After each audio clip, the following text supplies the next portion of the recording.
आज बात करते हैं एक और शरबत के बारे में। एक ऐसा शरबत जो अपना मुकाम रखता है, अपना रुतबा रखता है और उसका नाम भी शरबत एजाज है। एजाज का मतलब एक रुतबा, एक मुकाम, एक इज्जत। शरबत एजाज यूनानी फार्माकोपिया का एक बहुत पुराना और बहुत मशहूर मुरक्कब है। जैसा कि मैंने कहा, इसका अपना एक मुकाम है। कुछ ख़ास तरह की खांसी में, खुश्क खांसी, ठसकेदार खांसी। एक तो खुश्क खांसी ऐसी होती है जो कंटिन्यूस चलती है और खराश वाली होती है। एक खांसी होती है जिसमें ठसका चलता है, रुक रुक कर इस तरह से। अक्सर इस तरह की खांसी में ये शरबत एजाज सुबह शाम आमतौर से जो शरबत देने का तरीका है वो ये होता है कि ठंडे या गर्म पानी में, खांसियों के लिए अक्सर गर्म पानी में घोल करके पिलाते हैं।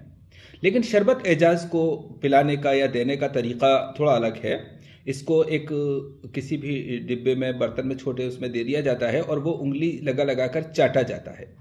इसको चाटना होता है, थोड़ा थोड़ा करके, धीरे धीरे फिंगर से ऐसे लेकर के, और इस तरह से चाटते रहते हैं, तब ये ज़्यादा बेहतर रिजल्ट देता है। तो इसका लेने का तरीका ये रहता है। और शरबत एजाज चूँकि खुश्क खांसी में काम करता है, इसीलिए ये जो ट्यूबरकुलोसिस वाले जो पेशेंट्स हैं उनकी खांसी में भी बहुत फ़ायदा करता है। यहाँ तक कि जब ब्लीडिंग होती है, हेमेप्टेसिस होती है या नफ्सुद्दम होता है, खांसी के साथ खून आता है, उस खून को भी रोकता है। हल इसका शरबत एजाज का जो जुज़े आज़म है वो बर्ग बांसा या अड़ूसा जिसको कहते हैं वो है। बड़ी मिक़दार में अड़ूसा डाला गया है इसमें। अड़ूसा के पत्ते खांसी के लिए एक मशहूर ज़माना चीज़ है। हर पैथी में इसको माना गया है, इसीलिए इसको हशीशत स्वाल भी कहते हैं अरबी में। शरबत एजाज को हम बर्ग अड़ूसा की बात कर रहे थे, तो बर्ग अड़ूसा को जब जिस खांसी में मुंह से खून आता है वहाँ देते हैं तो ये खून को रोकती है। इसकी ख़ास बात यह है। लेकिन जब मेंसेस रुक जाता है तो कुछ दवाओं के साथ मेंसेस लाने के लिए दी जाती है। यानी कि एक तरफ ये खून को रोकता है और दूसरी तरफ खून को जारी करता है। तो इसका मतलब ये हुआ कि ये उस जगह के टिश्यूज़ को जहाँ पर कि किसी वजह से खून जारी हो गया है उसको नॉर्मलाइज करता है, जहाँ पे खून रुक गया है उसको नॉर्मलाइज करता है। तो बहरहाल ये खांसी के लिए एक बहुत मशहूर और अच्छी दवा है अड़ूसा। अपने आप में अड़ूसा भी सिंगल इसका शरबत बनाकर भी दिया जा सकता है, सिंगल इसको का जोशांदा दिया जा सकता है, सिंगल इसको जलाकर इसकी राख दी जा सकती है। लेकिन जब हम शरबत एजाज के साथ इसको देते हैं तो इसका जो यूज़ है वो बहुत ज़्यादा इफेक्टिव हो जाता है, क्योंकि ये जो पुरानी खांसी है जिसमें कि सीने के अंदर खुश्की हो गई है, जिससे कि फेफड़े, लंग्स परेशान हैं और उसको सही करने के लिए वो खांसते रहते हैं, उस खुश्की को दूर करता है। और अगर बलगम सूखा हुआ है अंदर, जिसको निकालने की कोशिश कर रहे हैं फेफड़े, तो उस बलगम को निकालता है। चूँकि इसके अंदर आप देख रहे हैं कि सपिस्ता है, लेसुए है और गोंद बबूल है। गोंद बबूल पुराने नुस्खों में असल में गोंद बबूल के साथ गोंद कतीरा भी हुआ करता था, लेकिन तजर्बे ने यह बताया कि गोंद कतीरा जो है वो कुछ लोगों में ज़्यादा ठंडक पैदा कर देता था और बलगम की पैदाइश ज़्यादा कर देता था, जिनके मिजाज में तरी हुआ करती थी लेकिन किसी वजह से वो खुश्क हो गया। तो इस तरह से, इस वजह से अब हम इसमें सिर्फ गोंद बबूल डालते हैं और कतीरा नहीं डालते हैं। अब थोड़ी सी बात और करेंगे, लेकिन पहले हम देखते हैं शरबत एजाज बनाने की तरकीब, इसके इंग्रेडिएंट। तो आइए देखते हैं शरबत एजाज। ये लीजिए व्यूअर्स, नुस्खा शरबत एजाज। ये तुख्म खुब्बाजी 200 ग्राम, और ये सपिस्ता या लेसुए 200 ग्राम, तुख्म ख़त्मी 200 ग्राम, बर्ग बांसा 500 ग्राम, ये बीहदाना 80 ग्राम, मुलेठी असलसूस 200 ग्राम, इसको अभी हम मुकश्शर करेंगे, यानी इसको छील करके अंदर का हिस्सा लेंगे, छिलका उतार देंगे। ये उन्नाब 200 ग्राम।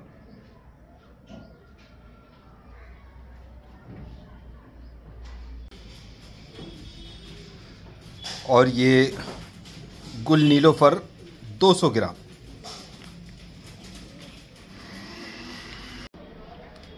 व्यूअर्स देखिए, अब हम शरबत एजाज का फॉर्मूला भिगोने जा रहे हैं। तो हम सबसे पहले बर्गबासा लेंगे। ये हमने बर्गबासा को इसमें लिया है, डाल दिया है, थोड़ा चलाकर बारीक कर लिया था इसको। अब हम गुल नीलोफर लेंगे।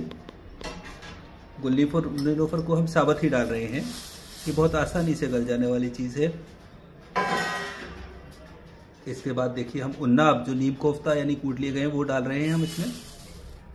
और फिर अब हम सपिस्ता लेस हुए, देखिए इनको भी कूट कर नीम कोफ्ता कर लिया गया है।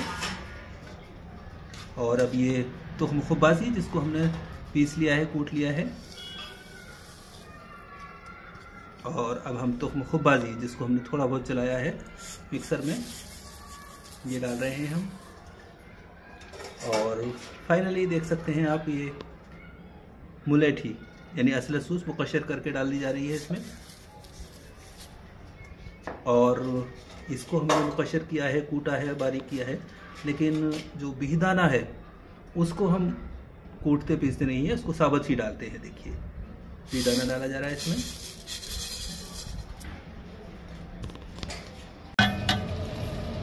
देखिए व्यूअर्स, शरबत एजाज तैयार है। और अब हम आखिर में सिमा गरबी डाल रहे हैं इसमें। इसको इसी तरह से डालना ज़रूरी है, बिल्कुल बारीक स्प्रिंकल करते हैं इसको।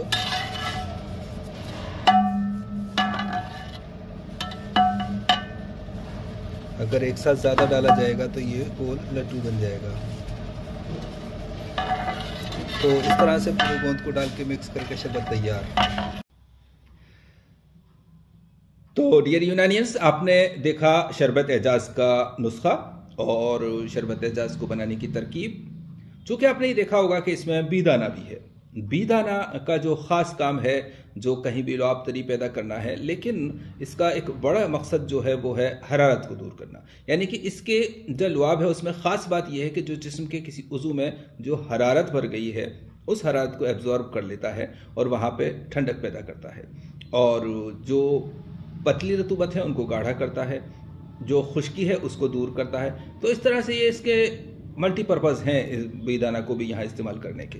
इसके अलावा आपने देखा होगा कि ख़त्मी खुब्बासी भी हैं, जो खांसी ज़ुकाम के लिए अच्छी दवाएं मानी जाती हैं, तजर्बे में हैं। बहरहाल इस तरह से हम फाइनली कहें तो शरबत एजाज जो सूखी खांसी है, चाहे वो किसी भी मौसम में हो, किसी भी उम्र में हो, किसी भी उम्र से मुराद ये है कि बहुत छोटे बच्चे अगर हैं गोद के तो उनको नहीं देते हैं, क्योंकि उनका 10 साल से पहले नहीं देनी चाहिए, क्योंकि 10 साल से पहले आमतौर से बच्चों का जो मिजाज है वो मरतूब होता है, उसमें पहले से ही होती है। तो ऐसे लोगों में ये चीज़ नहीं दी जाती है। हाँ, शरबत बनफशा का इस्तेमाल किया जा सकता है अगर हमें वहाँ ऐसी कोई चीज़ दे दी है तो इस तरह से 10-15 साल के बाद लेकर के बुज़ुर्ग में कभी भी किसी उम्र तक भी इस शरबत को इस्तेमाल किया जा सकता है। हाँ, इस शरबत का एक ख़ास फ़ायदा ये और है कि ये न सिर्फ खांसी सूखी को दूर करता है, बल्कि जो एक हरारत रहती है, हल्की हल्की हरारत रहती है, बुखार जिसको कि थर्मामीटर में नहीं आता है, लेकिन पेशेंट में कहता है कि मुझे बुखार है, या हाथ लगाते हैं तब भी वहाँ हरारत महसूस होती है। तो जो ऐसी पुरानी हरारत है या धीमा धीमा बुखार है, जिसको अक्सर हड्डियों का बुखार कहते हैं, उसके लिए भी शरबत एजाज एक अच्छा शरबत है, एक अच्छी दवा है। बस इसको देने का तरीका जो है उस तरह से दिया जाए। इसको 2 बार देना ज़रूरी है, 3 बार भी दिया जा सकता है मर्ज़ के हिसाब से। तो डियर व्यूअर्स, ये था शरबत एजाज के बारे में। शरबत एजाज यानी एक रुतबे वाला, एक इज़्ज़त वाला शरबत, एक मुकाम वाला शरबत। अल्लाह हाफ़िज़।